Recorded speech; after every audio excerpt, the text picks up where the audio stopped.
자, 하나님 말씀 보도록 하겠습니다. 하나님 말씀은요, 신약 성경 415면입니다.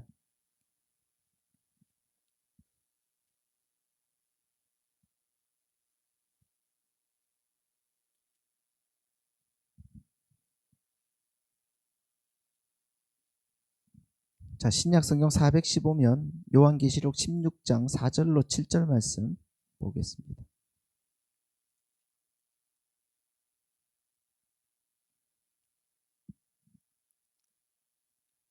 요한복음 16장 4절로 7절 말씀을 제가 봉독해 드리겠습니다. 셋째 천사가 그 대접을 강과 물 근원에 쏟음에 피가 되더라. 내가 들으니 물을 차지한 천사가 이르되 전에도 계셨고 지금도 계신 거룩한 이여 이렇게 심판하시니 의로우시도다. 그들이 성도들과 선지자들의 피를 흘렸으므로 그들에게 피를 마시게 하신 것이 합당하니이다 하더라. 또 내가 들으니 제단이 말하기를 그러하다. 주 하나님 곧 전능하신 이시여 심판하신 것이 참되시고 의로우시도다 하더라. 아멘.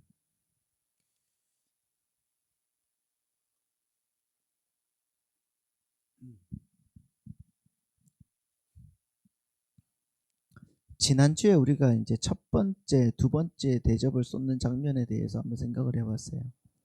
첫 번째, 두 번째 대접을 쏟는 장면인데, 이 첫 번째 대접이 땅에 쏟아지니까 악하고 독한 종기 같은 것, 그러니까 이 종기라는 게 또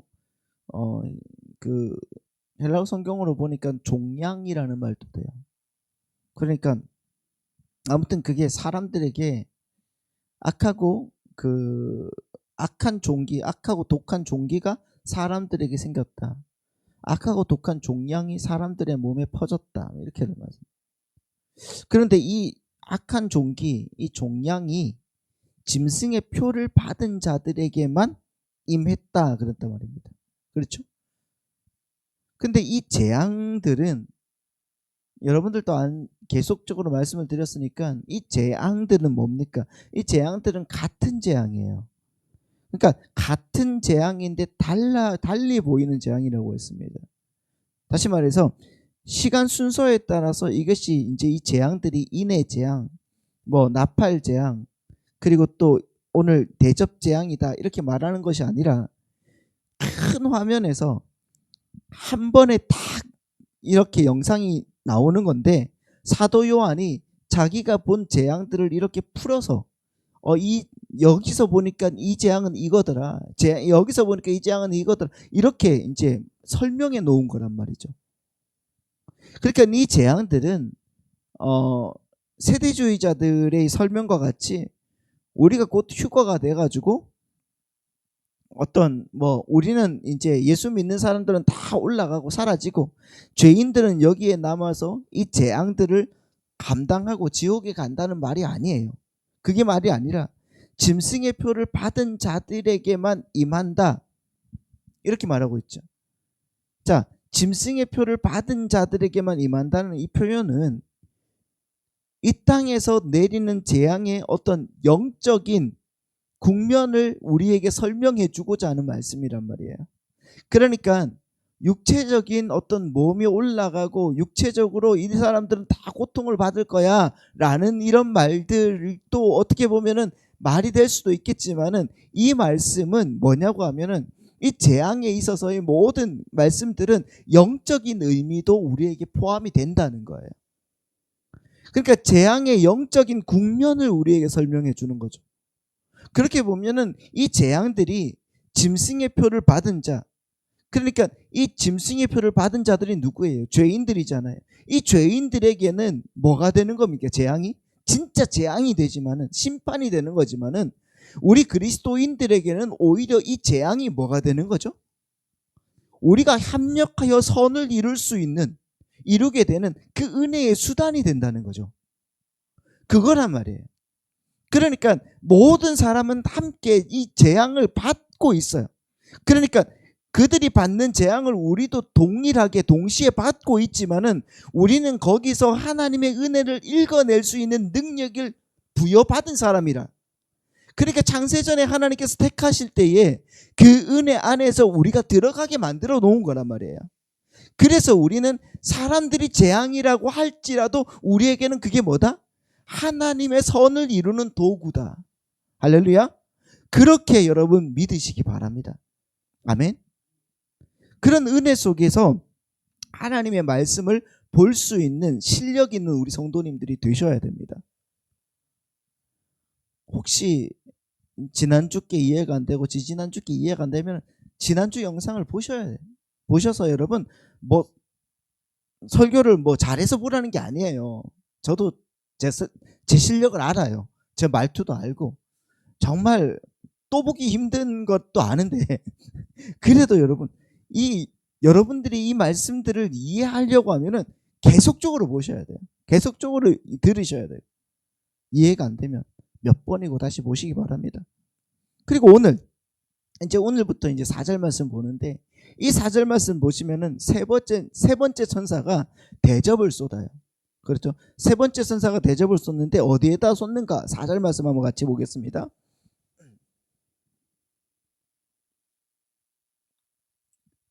자, 요한계시록 16장 4절 시작. 셋째 천사가 그 대접을 강과 물 근원에 쏟음에 피가 되더라. 이렇게 말하고 있어요. 그러니까 여기에서 우리가 눈여겨봐야 될 부분은 대접이 강과 물에 쏟아지는데 그렇잖아요. 강과 물에 쏟아지는데 단순히 강과 물에 쏟아지는 것이 아니라 어디에 쏟아진다고요? 강과 물의 근원에 쏟아진다. 그렇죠? 근원이라고 하잖아요. 그 강과 물의 근원에 쏟아진다. 여러분 왜 이런 표현을 썼을까요? 그러면 이 대접이 쏟아지는데 강과 물의 근원에 쏟아진다. 여러분 출애굽 재앙에서 모세가 나일강의 그 나일 강물을 뭘로 만들었어요? 피로 만들었잖아요. 피로 만들었을 때 애굽의 술사들도 똑같은 재주를 부렸죠. 그렇죠. 그들도 강을 피로 만들어 버렸단 말입니다. 자, 출애굽기 7장 22절 말씀을 한번 보시죠. 출애굽기 7장 22절 말씀 보시면은 자, 21절 22절 같이 보실까요? 시작. 나일강의 고기가 죽고 그 물에는 악취가 나니 애굽 사람들이 나일강 물을 마시지 못하며 애굽 온 땅에는 피가 있다. 이게 누가 한 거예요? 하나님이 하신 거예요. 그랬더니 12절 말씀 보겠습니다. 22절 말씀 시작. 애굽 요술사들도 자기들의 요술로 그와 같이 행함으로 바로의 마음이 완악하여 그들의 말을 듣지 아니하니 여호와의 말씀과 같다. 이렇게 말하고 있습니다. 그렇죠. 그러니까 구약에 등장하는 마술사들의 마술과 여러분 사도행전 신약에서 사도행전에 나오는 그 마술사 시몬이라든지 아무튼 여러 마술사가 나오죠. 그 마술사들은요. 자, 구약과 신약에 나오는 이런 마술사들은요. 우리가 오늘 요즘에 그 옛날에 그 데이비드 커퍼필드 맞죠? 커퍼필드 같은 아니면 유리 겔러 같은 그런 아니면 지금 이제 이은결이나 아니면은 뭐 최현우 같은 마술을 하는 그런 어떤 과학적인 눈속임이 아니었어요. 그때 당시에는. 그러니까 구약과 신약에서 나오는 그런 마술은 뭐냐면 그들도 진짜로 강을 피로 만들었던 사람이에요. 그 사람들도 진짜 귀신을 쫓아냈단 말입니다. 그러니까 여러분 이 사람들이 진짜 그렇게 해요.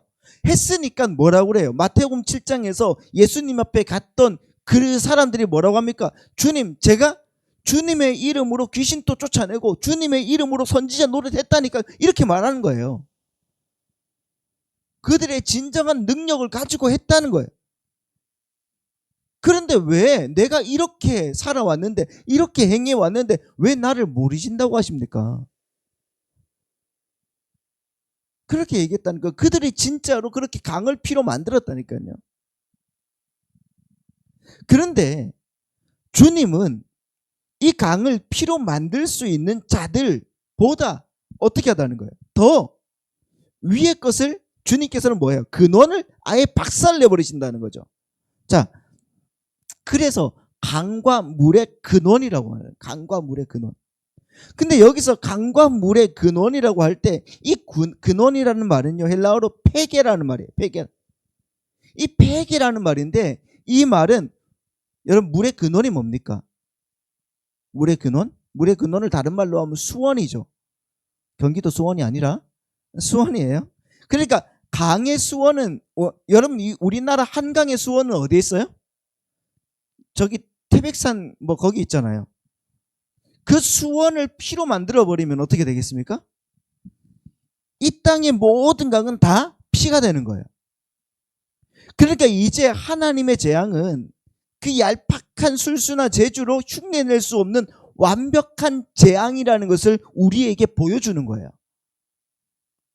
그래서 강과 물의 근원에 대접을 쏟는다 이렇게 말하는, 쏟았다 이렇게 말하고 있습니다. 그래서 여러분 계속해서 5절과 6절 말씀을 보시면은, 자 5절과 6절 말씀 보시겠습니다. 시작. 내가 들으니 물을 차지한 천사가 이르되 전에도 계셨고 지금 또 계신 거룩한 이여 이렇게 심판하시니 의로우시도다. 그들이 성도들과 선지자들의 피를 흘렸으므로 그들에게 피를 마시게 하신 것이 합당하시니 하나이다 하더라 이렇게 말하고 있습니다. 보십시오. 세 번째 대접이 쏟아지고 난 뒤에 물을 차지한 천사가 등장하죠. 그렇죠. 5절 말씀 보니까 물을 차지한 천사가 등장해요. 그 요한계시록에 보면은 여담입니다만은 그 바람을 붙잡고 통제하는 천사가 있어요. 7장에 보시면은 7장에 1절에 나와요. 그리고 불을 다스리는 천사가 나옵니다. 14장 18절에. 그리고 오늘 물을 차지한 천사가 등장을 해요. 그러니까 이 천사들이 서로 이제 비교가 될 수가 있겠죠. 그런데 이 물을 차지한 천사가 뭐라고 했을까요? 뭐라고 그랬다고요? 5절 말씀을 다시 보시면은 전에도 계셨고 지금 또 계신 거룩한 이여 이렇게 심판하시니 의로우십니다. 자, 다시 말하면 하나님의 심판은 의롭습니다 라고 이렇게 선포를 해요. 맞죠? 하나님의 심판은 의롭습니다. 이유가 뭡니까? 6절 다시 보면 시작. 그들이 성도들과 선지자들의 피를 흘렸으므로 그들에게 피를 마시게 하신 것이 합당합니다 라고 말하는 거예요. 이것이 하나님의 심판이 의롭다는 증거란 말입니다. 이것이 이유잖아요. 그렇죠? 그럼 여러분, 하나님의 의가 뭡니까? 하나님의 심판은 의롭습니다 라고 했는데 여러분 하나님의 의는 뭐죠? 하나님의 의? 히브리어로 짜다크라고 그래요. 헬라어로는 뭐예요? 디카이오스네라고 말해요. 하나님의 의. 그리고 영어로는 righteousness라고 그러죠. 여러분 이 하나님의 의라는 것은 구약시대에 그리고 또 신약시대의 의라는 것은 관계에서 요구하는 책임과 의무를 성실하게 수행하는 거예요. 그러니까 저와 우리 김대수 집사님이 함께 이렇게 이제 의를 맺었다면, 네? 약속을 했다면 그거 의가 되잖아요. 그러면 그 의를 이제 의롭다는 것은 바로 그겁니다. 집사님과 저와의 관계에서 책임과 의무를 성실하게 수행해내야 되는 거예요. 스스로가 다 같이. 그렇기 때문에 여러분 한번 생각을 보십시오. 하나님의 의라는 것은 나와 함께 결속이 되어 있는 거잖아요. 우리 교회와 함께 결속이 되어 있는 거죠. 이걸 지금 창세기 15장까지 넘어가면은 굉장히 또 길어지는 거잖아요. 여러분 창세기 15장은 익히 들어오셨으니까. 그런데 하나님의 의와 하나님과 나와의 관계에서 우리가 하나님께 어떻게 요구되는 책임과 의무를 다할 수가 있습니까? 없다는 거예요. 그래서 하나님께서는 어떻게 하신다고요? 홀로 그 모든 재물들을 뚫고 나가셨다고 그러잖아요. 그래서 그 모든 의가 하나님의 의가 되는 거예요.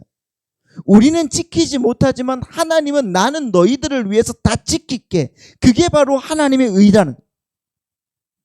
그렇기 때문에 하나님은 하나님의 자녀들에게 그분이 하실 일들을 어떻게 합니까? 성실하게 수행해 내셔야 되는 거예요.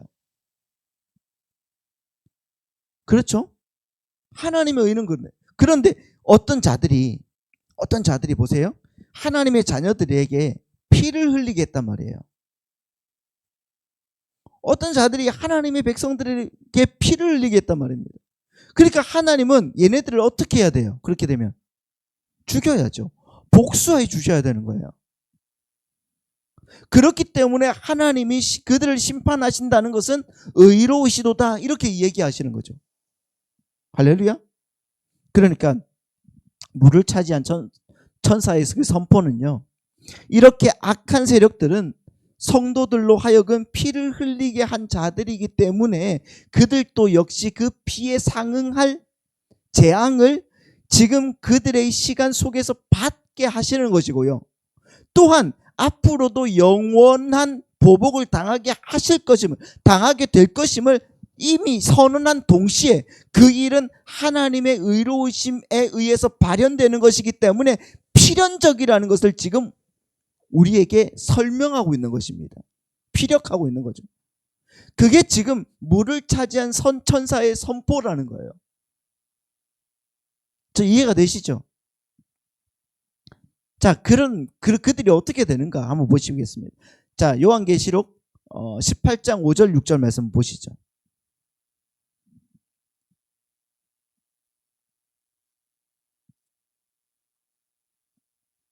같이 한번 읽겠습니다. 시작. 그의 죄는 하늘에 사무쳤으며 하나님은 그의 불의한 일을 기억하신지라.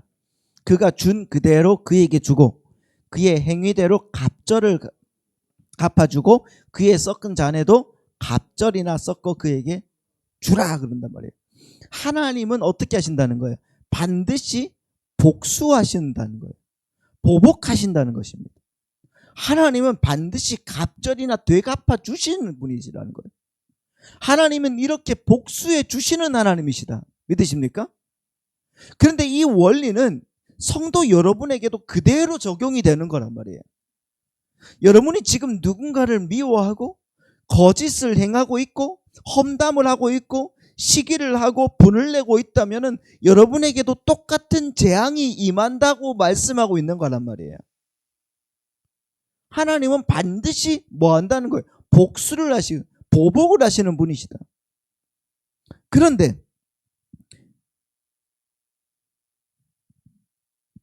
하나님의 자녀들에게, 당신의 자녀들에게 임하는 똑같은 재앙은요, 네? 성경에서 다른 말로 이렇게 부르죠. 한번 생각을 해보십시오.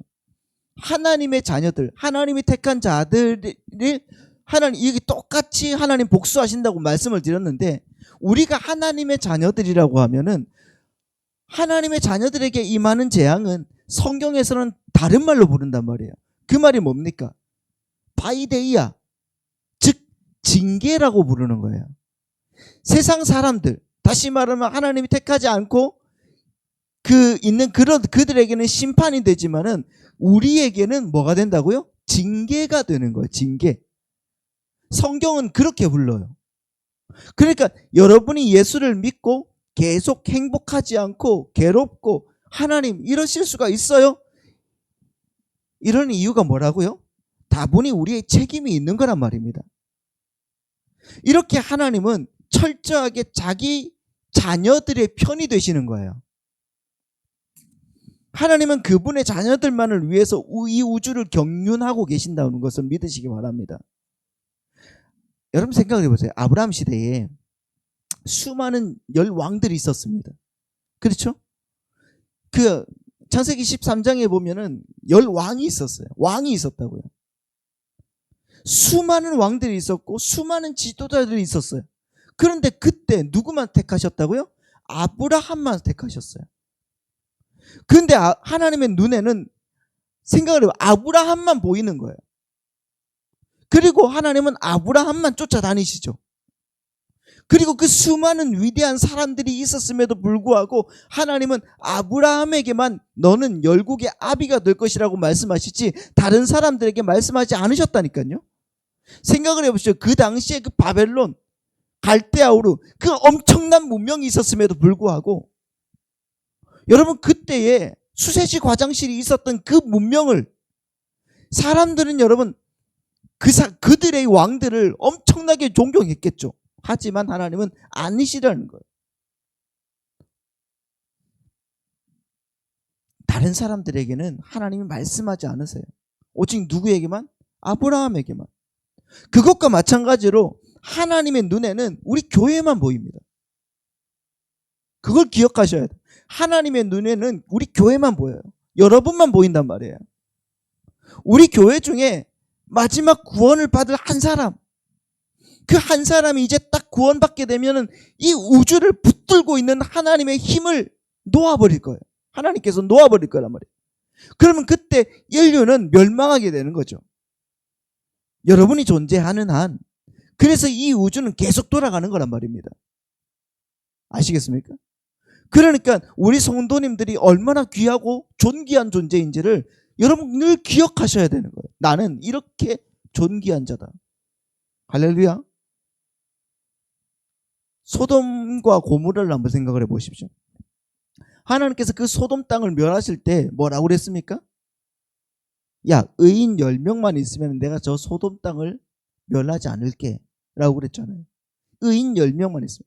그러니까 하나님은 그 안에 있는 수많은 왕들과 그 위정자들과 그 돈 많은 사람들, 그런 사람들과는 관심이 없다는 거예요.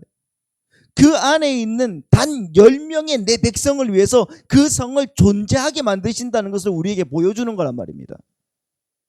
하나님은 누구만 본다고요?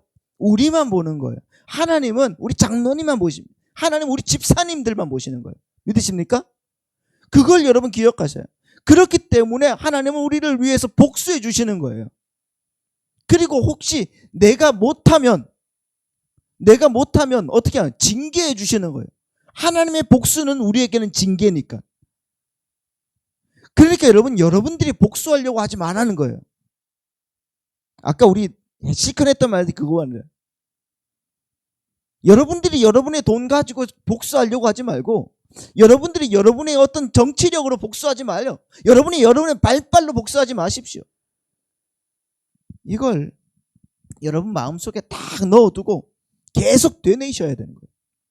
하나님이 복수하신다. 믿으십니까? 누구에게든지 내가 복수하지 말자. 그게 진짜 처절한 복수인 거예요. 왜? 결국 하나님이 복수해 주시니까. 그걸 못 믿으면 우리는 그리스도인도 아니야. 하나님이 우리의 피에 상응하는 그 피를 상대방에게 반드시 요구한다 그랬단 말이에요. 곱절로, 그것도 곱절로. 그들은 그렇게 당하게 되어 있다는 겁니다. 그러니까 하나님께 맡기십시오. 아멘? 근데 문제는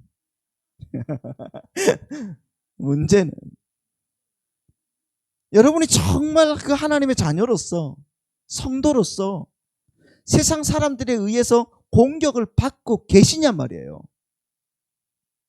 얼마나 많이. 이게 문제인 거예요. 피를 흘려야지 하나님이 그 피에 상응하는 보복을 해주신다고 했는데, 이건 우리도 피를 안 흘리고 있으니까 어떻게 하나님께서 보복을 해주시겠냐고요. 뭘 근거로 하나님 복수를 해주시겠냐고요. 성경에 그러잖아요. 디모데후서 3장 12절. 디모데후서 3장 12절 말씀 보십시오.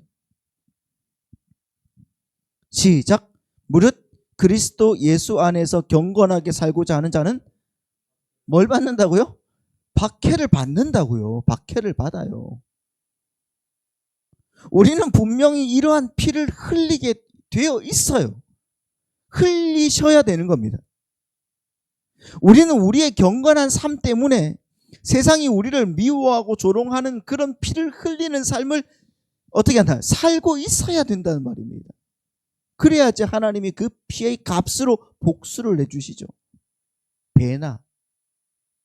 그런데 우리가 세상 사람들과 똑같이 살고 있으면서 요한계시록의 이 계시가 진리라고 믿는다는 것은 여러분 말이 되는 겁니까? 아니에요. 언어도단이죠, 그거는.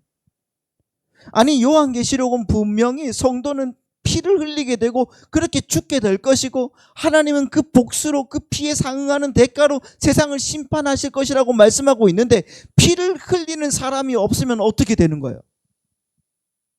우리는 성경을 진리로 믿지 않는다는 얘기밖에 안 되지 않습니까? 그렇게 여러분 이런 구절을 읽어도 우리에게는 아무런 감동이 없는 거예요. 에이, 하나님이 갚아주면 뭐해, 내가 해야지, 이런 생각만 하고. 여러분 요한계시록은 예수라는 그 말만 꺼내도 그냥 목이 잘려나가는 초대교회 교인들을 격려하기 위해서 쓰여진 책이라고 그랬단 말이에요. 그들에게 하나님께서 얘들아 너희들 힘들지, 그러나 여러분 너희들 끝까지 이겨라. 왜? 내가 복수할 거야. 지금 그들이 너희들 이기는 것 같지? 아니다. 그들이 지금 죽고 있는 거야. 너희들이 살아나고 있는 거야. 그러니까 염려하지 마. 힘을 내. 이게 요한계시록이란 말입니다. 근데 고난을 당하는 사람들이 없으니까 하나님이 그렇게 얘기를 해줘도 누구한테 하는 얘기예요? 이렇게 되는 거란 말입니다. 진짜 자기가 하나님의 자녀로서 사느라고 피를 흘리고 있는 사람이라면 이런 구절을 대하게 될 때 어떻게 하겠어요? 아, 하나님 진짜 그렇군요. 하나님 맞아요. 그들이 지금 지고 있는 거네요. 저는 제가 지고 있는 줄 알았거든요. 저는 제가 세상 사람들의 관점으로는 제가 못 배우고 가난하고 힘이 없고 병들고 해서 제가 진짜 지는 줄 알았거든요. 근데 그게 아니네요. 하나님이 이기시는 거고요. 하나님 제가 이기는 거였네요. 이제 힘내겠습니다. 감사합니다. 이렇게 고백이 되어진단 말입니다. 그렇게 격려를 받는 게 요한계시록이란 말입니다. 이 자리에도 분명히 이런 구절을 읽으면서 그렇구나, 내가 이기고 있는 거구나, 이렇게 힘을 얻는 분들이 분명하게 계실 겁니다. 할렐루야. 그분들이 바로 그리스도인들인 거죠. 여러분 많은 성도들이 피 흘리기까지 싸웠던 성경에 나오는 우리 신앙의 선배들을 그렇게 위대한 위인의 자리에 올려놓고 그들의 삶을 보면서 우리는 어떻게 합니까? 계속 박수만 치고 있어. 박수만. 잘하셨어요. 왜 그런 줄 아십니까? 그들이 위인의 자리에 앉아 있어야지, 나와는 뭔가 다른 사람으로 구별이 되어서 그 위에 앉아 있어야지, 나는 저 사람들처럼 잘나지 못했기 때문에 요 정도밖에 못해요, 이렇게 핑계 대기가 쉽잖아요. 그렇게 핑계가 돼야 되기 때문에 우리는 그 사람들을 거기에 앉혀놓고 이야 잘했다 박수 쳐주고 있는 거예요. 이야, 아브라함이 어떻게 100세에 난 아들을 그렇게 하나님께 바쳤냐, 진짜 훌륭한 사람이었나 봐. 왜? 나는 못하거든요. 그렇지 않습니까? 야, 어떻게 사도 바울은 그 고난을 견뎌냈을까? 어떻게 다윗 왕은 그 엄청난 수모를 다 견뎌내고 결국에는 여호와는 나의 목자시니 내가 부족함이 없다고. 우리가 여러분 사무엘상 사무엘하 다 읽어봤잖아요. 다 읽어보면 뭡니까? 그 아들에게까지 쫓김을 당하고 블레셋 사람들 앞에서 미친 척하면서 자기 배설물까지 막 이렇게 해가지고 옷에다 칠하고 침까지 질질 흘리면서 그런 수모를 당했던 사람이 어떻게 나중에 왕이 되어서 여호와는 나의 목자시니 내가 부족함이 없다고 고백할 수 있었을까? 우리보다 뭔가 뛰어난 사람이기 때문에 이런 생각을 하고 있지 않습니까? 아니라니까요. 여러분, 성경에 나오는 모든 인물들은 여러분들 보고 너희들 이렇게 훌륭한 사람 본받아라 라는 그런 증거로 등장하는 사람은 한 명도 없습니다. 단 한 사람도 없어요. 우리는 자꾸 그들을 본받으려고 하죠. 아니라니까요. 하나님 그러시는 거예요. 성경에 보십시오. 이러한 사람임에도 불구하고 이렇게 만들어내신 하나님. 그러니까 여러분 보세요. 우리도 마찬가지잖아요. 이러한 존재임에도 불구하고 그렇게 만드신 하나님, 너희일까 보냐? 너희들도 분명히 이렇게 만들어 갈 거야. 하나님께서 그 증거로 우리에게 보여주는 사람들이 신앙의 위인들이란 말이에요. 적어도 여러분들은 나의 유익을 위해서 자기 아내를 2번씩이나 팔아먹지 않았죠. 그렇잖아요. 자기 아내를 어떻게 2번씩이나 팔아먹어요? 그게 아브라함이잖아요. 적어도 여러분들은 나의 이 쾌락을 위해서 내 가장 사랑하고 믿는 그 충신의 아내를 겁탈하고 그게 들통날까봐 그 충신을 죽이는 이 잔인한 일을 하지 않았잖아요. 그게 다윗 아닙니까? 적어도 여러분은 나의 생각과 다르다고, 나의 교리와 다르다고 해서 돌로 때려 죽이라고 해놓고 옷을 맡아놓고 있는 그런 잔인한 짓은 하지 않았지 않습니까? 그게 바울이란 말입니다. 그리고 우리는 이제 한 권으로 완성된 복음을 갖고 있단 말이에요. 그들이 이렇게 알고 싶어, 그렇게 알고 싶어 했던 도대체 그분은 누굽니까? 도대체 메시아는 누굽니까? 그렇게 알고 싶어 했던, 저 멀리서 그림자만 보고 그렇게 살아왔던 그 사람들이 그렇게 궁금해했던 그것을 우리가 이제 이 한 권을 갖고 보고 있지 않습니까? 여러분, 맞죠? 그러니 우리는 더 높이 올라갈 수 있는 존재들이란 말이에요. 그들보다. 그것을 여러분 기억하셔야 됩니다. 여러분은 밖에서 박수만 치고 계시면 안 돼요. 아멘 안 하십니까? 네. 박수만 치고 계시면 안 돼요. 엊그제 우리 축구했거든요. 안 보기를 잘했지. 국가대표가 4대0으로 졌어요. 네. 근데 한번 생각을 해보십시오. 그 축구 경기에서 여러분이 아무리 빨간 옷을 입고 우리 편 이겨라, 이겨라 그런다고 해서 나중에 시상식 때 여러분에게 금메달 주는 겁니까? 아니지 않습니까? 스스로, 여러분 스스로 다 하셔야 된단 말이에요. 여러분은 행동하셔야 됩니다. 할렐루야. 행동하셔야 돼요. 여담입니다만은 그 2차 세계대전 때 나치의 가장 위대한 장군이라고 일컬어졌던 롬멜 장군이 있었습니다. 이 사람의 별명이 사막의 여우라고 했어요. 얼마나 지략을 잘 짰는지 막 이렇게 해서 막 소문을 냈어요. 롬멜 장군만 있으면, 롬멜 장군만 없으면은 우리는 이길 텐데 하면서 막 이렇게. 누가 그렇게 위대한 장군으로 근데 이 사람을 누가 그렇게 위대한 장군으로 지켜 올려 세웠는지 아십니까? 누구겠습니까? 연합군인 영국 군들이 그런 거예요. 정작 이 롬멜 장군은요, 나중에 그의 주군인 히틀러한테 잘렸어요. 능력 없는 장군이라고.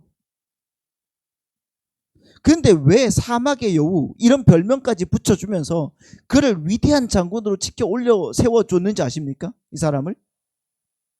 그 영국이 그때는 대영제국이었잖아요. 이 대영제국 엄청나게 큰 나라가 이 군대가 자꾸 독일한테 지거든요.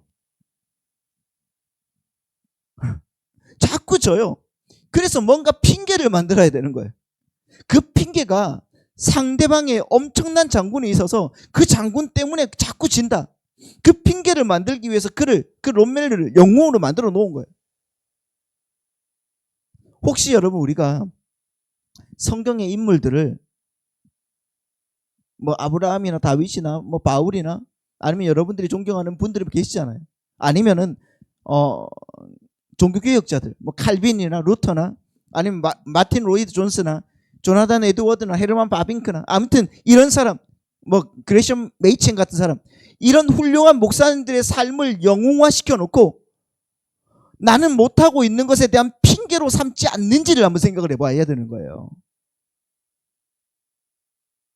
그거 계속 생각을 해봐요. 아니에요, 여러분. 이제 우리는 우리의 손과 발을 움직여서 우리의 피를 흘려내야 되는 겁니다. 그게 여러분 우리 교회가 할 일이란 말이에요. 근데 이걸 가지고 카톨릭에서 말하는 것처럼 우리의 행함이 의가 되어서 그들의 피의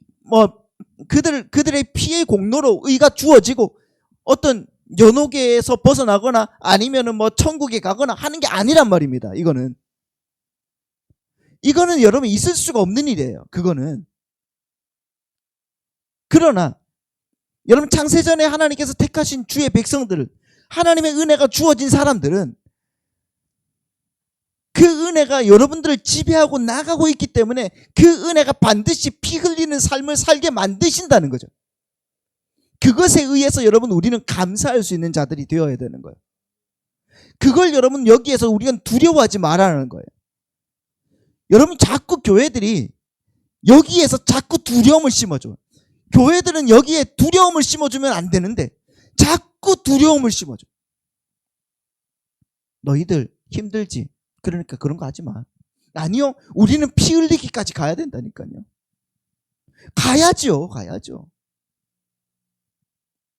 그래서 여러분이 그거 잘한 신앙의 선배들 보고 박수나 치면서 부러워하면 안 된단 말입니다. 저 사람 너무 잘했다, 박수. 우리는 너무 안 되네. 그걸 가지고 야고보는 죽은 신앙이라고 하는 거예요. 여러분 야고보 사도의 말씀처럼 여러분이 피를 흘리셔야 돼요.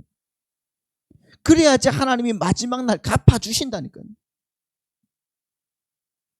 물론 아파요. 물론 힘들어요. 미칠 것 같고 지면 자꾸 화딱지가 나가지고 답답해요.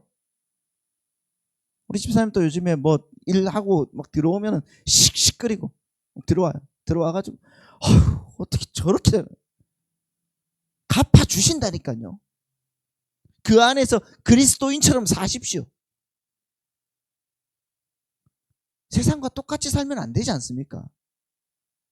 생각을 해보십시오. 마지막 날 하나님이 심판하실 거리를 찾으시는데 우리가 그들과 똑같이 살면은 뭘 근거로 심판하실 거냐고. 뭘 근거로. 물론 예수 그리스도의 보혈의 은혜가 우리 속에 있다는 그 근거로 하시겠지만, 그러니까 여러분 우리의 책임이 얼마나 막중한지 아시겠죠? 우리의 책임은 막중합니다. 남 탓하지 말고 핑계대지 말고 말씀 안에서 한 걸음 한 걸음 나아가시는 주의 백성들 되시길 바라고 축복합니다. 아멘. 그 은혜 안에서 책임과 의무를 다하시는 우리 군자 하늘비전교회 성도들 되시길 바라고 축복합니다.